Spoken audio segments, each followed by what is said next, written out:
딱 10년이 지났네요. 딱 10년이에요. 야, 10년 동안 사원님이 딱 2천억을 모은다 그랬는데. 네. 지금 회사 이름 다 알지? 2천으로 지었잖아요. 그래서. 진짜? 네. 로고가 2천 들어가 있어요, 진짜로. 저희 목표는 흔들리지 않으려고 합니다.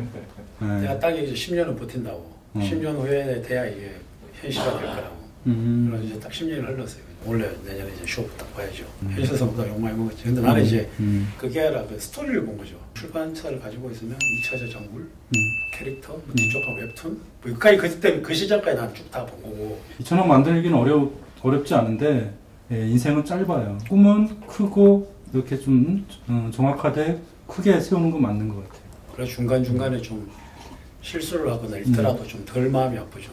꿈이 작으면 다 이런 것처럼 느껴지잖아요. 근데 이제 좀 이게 크니까 이 정도는 뭐 그냥 투자라 생각하고 뭐 이랬다기는 생각보다 이걸 가기 위한 어떤 과정이라 생각하고 작은 거에 굉장히 이렇게 막 이렇게 연연 안 하고 어차피 나는 일로 갈 거니까 조금은 나은 것 같아요. 결국 그 2천억이라는 게 금방 이렇게 차근차근 되는 것도 있지만 어떻게 보면 되는 순간은 또 금방 돼서. 그렇죠. 예. 그래서 기반을 잘 다져야 돼요. 원래 그 건물도 15층 올라가는 한순간인데 그 밑에 공사가 맞아요. 밑에 공사가 90%예요. 인허가 내고 뭐 시설 그게 한 몇 년이 지나가지. 네, 주차장이 깊으면 건물 가치가 높은 거고. 네, 그 후에는 뭐 가속도가 붙어가지고 금방 올라가죠. 땅 팠다 싶으면 옥상이 벌써 만들어지고 맞습니다. 있고. 청춘 사업은 계속 미완성이겠네요. 미완성이죠. 이루는 걸 먼저 이뤄야 이게 가능하지. 지금 이거 쫓아가다가 이걸 이루면 끝나는 거잖아요. 근데 이걸 이뤄놓으면 이거는 따라올 수 있는 거니까 이제 목표가 좀 뚜렷해지죠. 그러니까 두 개 또 동시에 가졌으면 너무나 좋겠지만 그건 이제 사람들이 꿈꾸는 거고 나이 먹고 사실 돈 없으면 안 되잖아요. 20대면 뭐 플라토닉 생활도 좀 하고 뭐 라면도 끓여 먹고 뭐 지하철 타고 다니자 이러는데 사실 지금은 그건 좀 비현실적이잖아. 나이 50 넘어가 라면 끓이고 지하철 타고 다니면 안 만나지 여자들이. 그러니까 그리고 여자들 입장에서는 2억이 소중한데 그래. 20억이 정말로 그죠? 당장 어떻게 보면 꿈인데 여자분들은 현실적이잖아요. 그러니까 뭐 10년 전에도 내가 허황된 꿈을 꾼다고 뭐 욕도 많이 먹고 있는데 사실 지금 또 이렇게 하면 그렇게 보는 사람들이 뭐 보편화적이니까 안정적인 남자를 원하고 안정적인 삶을 대부분 원하지. 나이 먹고 이렇게 사르릉 걷는 사람은 야 이거는 안정적이지 못하네. 약간 이런 걸 내가 이제 상대가 느끼는 걸 내가 느껴지니까. 그 심각하게 뭐 결혼을 논하느니 인생을 논하느니 이런 여자는 못 만났네요. 논하기 전에 다 도망가더라고.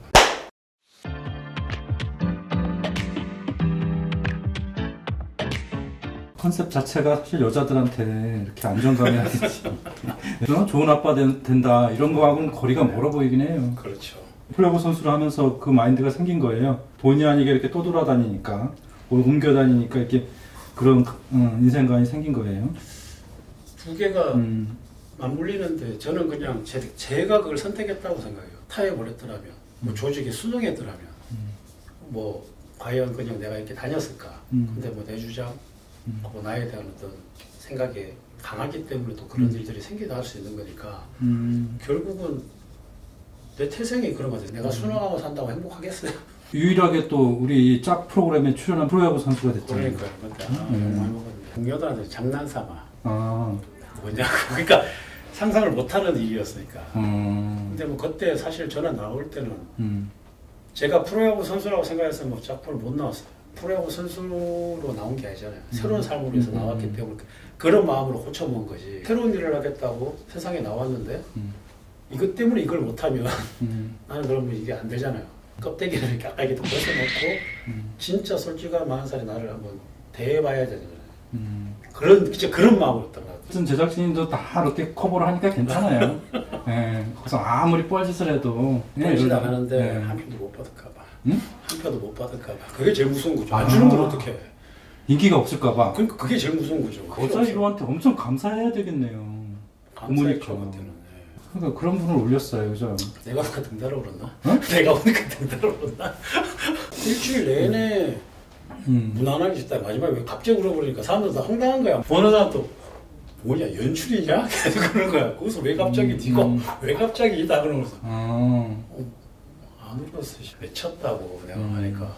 그분 보면 나름대로 캐릭터도 있고 세고 여러 가지 좀 시청자들한테 강렬한 인상을 줄 수 있는 여자분인데 센 남자 만나가지고 끌려간 느낌도 좀 들고 시샘을 하는 건가 저도 막 심각하게 얘기를 하자라는 거 이런 건 되게 신선하긴 했어요.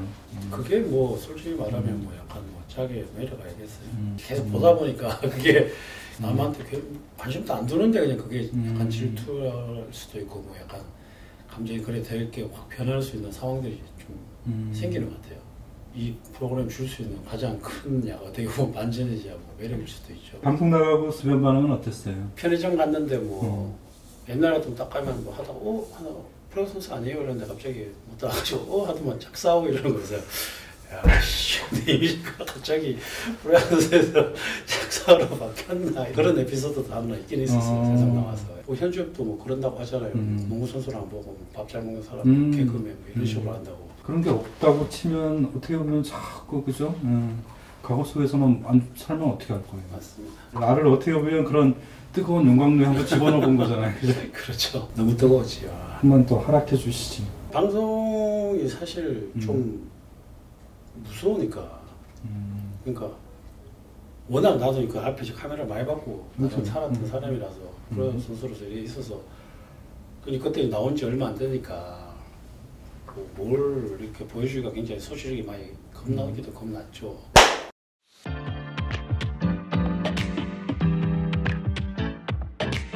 구단 이런 거 만들고 활동하고 이러지 않았어요, 야구? 네, 최근에? 독립야구라고 독립구단 한 4년 운영하다가 이제 코로나 오고. 어떻게 운영한 거예요, 구단을? 구단은 뭐 지원받고 있죠. 후원받고 대부분. 그럼 그 이름이 뭐였어요? 그때도 이제 전임면 외인구단이었어요. 전임면 외인구단. 네. 아 근데 그거는 지금 현재 스톱시켰어요. 스톱시켰어요. 네. 그럼 전임면 외인구단에서 우리 식성 선수는 무슨 역할이었어요? 구단주? 그때 1인 한 3역 했죠. 감독도 했다가 돈을 구해와야 되니까 그때는 또 뭐 구단주도 했다가 게임 잡을 때는 매니저도 했다가 뭐 운동장도 걸었다가 뭐 결국은 인건비 싸움인데 뭐 한 70% 이상을 후원으로 처리를 하다 보니까 엄청 힘들었을 것 같아서 물어보는 거예요. 엄청 힘들었어요. 네, 왜냐하면 그게 수익은 없죠. 없는데 네. 돈은 많이 들고 선수들이 뭐 한 반 정도 낸다고 해도 많이 내는 애들 5, 60 내도 뭐 한 달에 뭐 들어가는 돈이 뭐 2, 3천이 들어가는데 쉽지 않았죠. 그러다 보니까 아까 내 목표는 분명히 다른 거였는데 내가 또 왜 여기서 이걸 하고 있지라는 생각이 갑자기 또 불현듯 든 거죠. 그걸 왜 했어요, 그거는? 야, 야구에 늪에서 빠져나온다 하면서 네. 어쩌다가 밀고 갔죠. 밀고 가다가 이제 또 내 인생도 찾아야 되니까 그래서 다시 이제 내 인생을 찾아야 다시 그걸 또 할 수 있죠. 2천억 벌면 몇 개 만들 수 있겠네요. 그러니까요. 제가 기부와 사업 사이에 서 있었던 것 같아요. 재능 기부를 하고 있으면서 사업도 해야 되니까 이것도 안 되고 이것도 안 되는 거예요. 그럼 기부를 내가 지금 할 그게 안 돼야지. 사업 쪽에 집중을 해서. 이제 저 하시려는 일들은 또 어떤 일이 있어요? 출판을 이제 다시 시작을 했고요. 그리고 지금 뭐 영화도 준비하고 있고 근데 다큐 영화를 또 준비를 하고 있어요. 지금 굉장히 바쁘게 지내고 있어요. 이제 내 삶이 다큐다 보니까 결국 내가 다큐를 한번 만들어보자. 같이 주변 사람들하고 별의별 걸 다 하다 보니까 뭐 할 때마다 왜 이거 해, 왜 이거 해, 왜 이렇게 가, 뭐 이렇게 이런 것들이 엄청 많았는데 그걸 한번 총 정리를 해보는 게 어떻겠냐. 세상 나와서도 지금 한 13년, 14년 됐는데 약간 이걸 좀 내 식으로 잘 꾸며서 이 세상하고 야구하고 이렇게 결합을 시켜서 뭔가 만들어 보면 어떻겠나라는 생각을 해서 베이스를 그냥 리얼 다큐로 가려고 그래요. 일주일간의 여행이면 일주일간의 여행. 큰 포맷은 그린북에 가까워요. 큰 포맷은 그린북에 보면 흑인이 그 8개 줄을 다니면서 겪는 일이잖아요. 네. 제가 7개 도시를 다니면서 겪는 일이거든요. 그러니까 그럼 거기 파트너가 있어야겠네요. 운전하시는 분 잘 뽑아야겠다. 완전 제가 할 거예요. 질문하면 받아주고 뭐 그렇게 하는 거죠. 그게 이제 어떻게 보면 일반적인 포맷을 조금만 이제 변주를 하자면 그린북처럼 가려면 좀 현재 내가 과거를 나를 만나는 걸로 2021년에 전이맨이 나가 야구 선수 직생을 만나는 거죠. 그러면서 또 자아를 찾을 수도 있고 내가 다니면서 7개 도시에서 어떤 이미지였는지 어떤 삶을 살았는지 그걸 이제 이렇게 여러 각도에서 한번 나를 뒤돌아보고 나를 찾아서 이제 미래를 향해서 가는 거니까. 그러면 선동열 인터뷰도 하고 막 그러는 거예요? 더 큰 분들이 할 수도 있죠. 더 큰 분들이. 더 큰 분들은 시청자들 안 좋아해요. 대중적으로 그래도 유명한 사람들이나 이런 사람들이 좀 자꾸 조연으로 나와야지. 그러니까 그런 걸 이제 잘 해야죠. 그래도 제일 좋은 거는 저는 이제 7개 고단 다녔으니까 그래도 야구 선수 한 700명 만난 거잖아요. 나야말로 어제 저기 오늘 동지가 되고 이제 남시용이니까. 그래서 그럼 프로야구 총 몇 년 하신 거죠? 한 11년 했죠. 11년 했는데 옮겨 다닌 구단은 7번. 처음에 삼성에서 연습생 들어가서 성공하는데 4년 걸렸으니까. 아, 그것까지 합해서요? 예. 그러니까 이제 그거 빼버리면 그 1년에 한 번씩 계속 다닌 거죠. LG 같은 경우가 제일 짧게 있었는 게 3월 달에 와서 10월 달에 떠났으니까 시즌만 딱 뛰고. 보통 옮겨갈 때는 몸값이 올라가서 이제 그것 때문에 옮겨가는데. 그런 거를 이제 내가 바로 잡아주기 위해 사람들은 그럴 것이라고 생각하는데 그렇구나. 네, 다른 경우도 있다는 걸. 그 다른 경우는 좀 내부 사정이죠, 그죠? 보이는 것과 보이지 않는 것에 대해서. 그리고 성공의 기준도 마찬가지고, 물론 뭐 성념이나 박찬호가 성공의 기준일 수도 있지만 삶의 다양성을 보여주는 거잖아요. 이것도 저지맨도 결국 여행을 통해서 여정을 통해서 삶의 다양성을 보여주는 거죠. 네가 떠돌이로 돌아다니다가 뭐 인생 야구를 대도 한 것도 없잖아는 자기네들 시각이고 내 시각은 아까 얘기했듯이 나는 첫 번째 인생이 아주 성공적으로 끝난 여행이거든요. 여정이거든요. 프로야구 선수로서 불가능한 것들을 해냈고 근데 본인들 각도에서 자꾸 이렇게 나를 평가하니까 그런 편견도 깨고 싶은 거예요. 이 1000안타를 쳤냐 2000안타를 쳤냐 그 숫자에 매달리지 않아 100홈런을 쳤냐 그런 거의 기준점은 그 사람들이 정해놓은 기준이고 아까 얘기했듯이 정말 시작할 때부터 야구 선수가 안 된다는 사람이 노력해서 프로야구 선수가 되면 그것도 하나의 이 사람한테는 꿈이 다른 거잖아요. 그리고 뭐 그런 어떤 다양성에 대한 어떤 성공의 각도에 대해서도 여기서 그냥 너가 정해놓은 성공의 틀 안에 내가 안 들어갔다고 내 인생을 자꾸 실패로 물으면 안 되잖아요.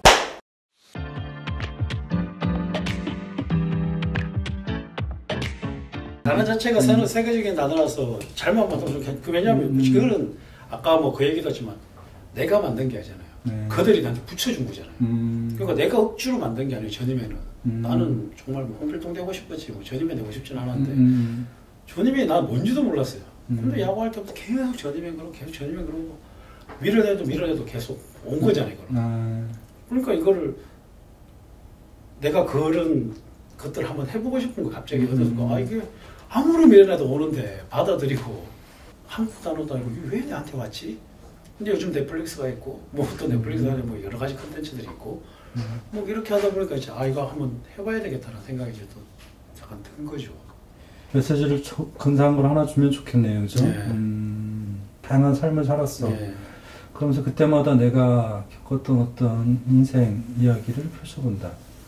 그리고 거기에 등장하는 수많은 사람들은 손동열과 사실 나만큼 많이 만약에 연습생까지 그렇죠. 그죠? 나와만 준다면 나만큼 많은 역사 속의 인물을 만난 사람도 없죠. 어떻게 보면 포레스트 검프 보면 그렇잖아요. 뭐 이거 가서 이랬다 저거 가서 이랬다가 제가 뭐 해태 마지막 타자 기아에 1홈런 뭐 하나 우승의 첫 홈런을 내가 쳤고 뭐 내가 삼성에서 이승엽하고 같이 했고 하나 가면 정민철 구대성하고 했고 LG 가면 이상훈 김재현하고 했고 해태 가면 이종범하고 했고 현대 가면 뭐 심정수랑 했고 여기 가면 박정현하고 했고 그냥 우리나라의 모든 스타들하고 난 다 거의 다 뛰어본 거예요. 그게 어떻게 보면 아까 포레스트 보면 진짜 뛰었는데 그냥 그러네. 그 자리에 다 가 있었던 거지 역사 속에. 그게 성공이 아니면 뭐냐는 거죠.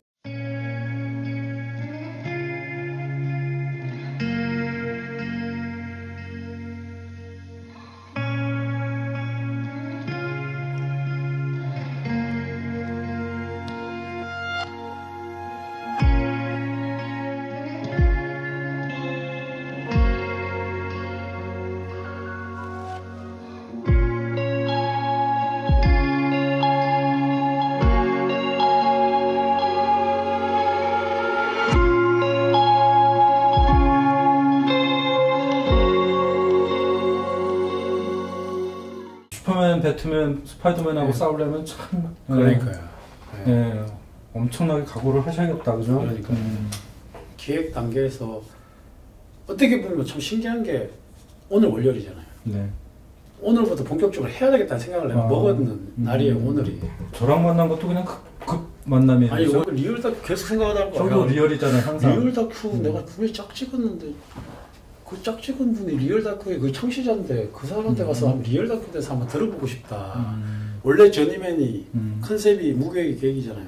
여행은 계획을 하고 하는 거고 여정은 순례자적으로 그게 없잖아요. 기약이. 이 다큐도 아예 그렇게 시작을 하는 게 원래 본질을 따라간다면 이 본질이 원래 저니맨이 그거니까. 네. 계획이 있었으면 저니맨이 안 됐죠. 저니맨 해서 완전 하나 만들겠다는 거잖아요, 그죠? 그렇죠. 그럼 거기에 그게 다큐면 매력 있는 여자들이 많이 나와야 될 것 같은데. 야구할 때는 뭐 크게 없었으니까. 네. 그러니까 뭐 없었으니까 뭐 나올 사람이 있나? 남자 시청자들한테 서비스를 좀 할 게 없잖아요. 러브 스토리가 있어야겠네요. 흥행 약간 요소가 좀 가미가 되는데. 기획 방향성이 더 바뀌나? 네?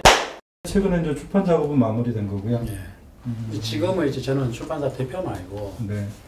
저는 이제 작가로만 하고 기획할 때부터 약간 책 속에 쓰는 책이라고 책을 읽는 책이 아니라 쓰게끔 기획을 했어요. 이거 보면 일단 거울이에요. 아무도 궁금하지 않는 뭐예요? 나만의 이야기. 나만의 이야기 1. 제 스토리 따라가면서 이제 자기 인생 한번 돌아보는 거죠, 다. 그렇게 할 수 있게 나도 이걸 쓰면서 이걸 돌아보면서 내가 기회를 다시 얻는 거니까. 과거 여행을 통해서 나를 뒤돌고 나를 찾아 나를 더 사랑하자가 이제 이거고 세상에 하나뿐인 나만의 책. 아유.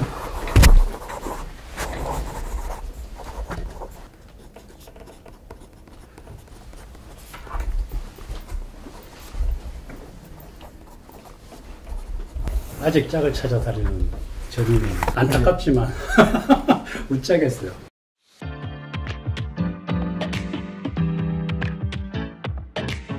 근데 이거는 이제 살아보니까 짝은 영원한 숙제인 것 같아요. 정말인 것 같아요. 인생을 자기 자신을 찾는 거 다음으로 중요한 게 짝을 찾는 것 같아요.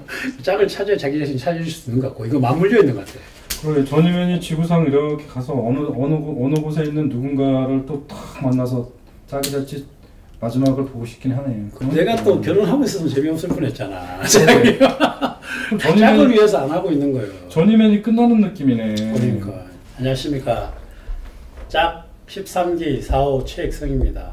뭐 세상 살면서 또 잊고 지냈는데 또 짝이라는 좀 프로에서 저한테 준 캐릭터나 이미지나 여러 가지 것들을 10년간 잊고 있다가 또 막상 오니까 또 즐거운 시간이었고 분명히 짝이 나한테 준 어떤 무슨 메시지는 있었습니다. 그걸 이제 함께 공유할 수 있어서 너무 좋았고 다시 이걸 한 번 더 얘기하게 돼서 오늘 너무 행복했고 앞으로 또 뭐 뵐 날이 있으면 또 좋은 얼굴로 또 뵐 수 있으면 또 뵙겠습니다. 감사합니다.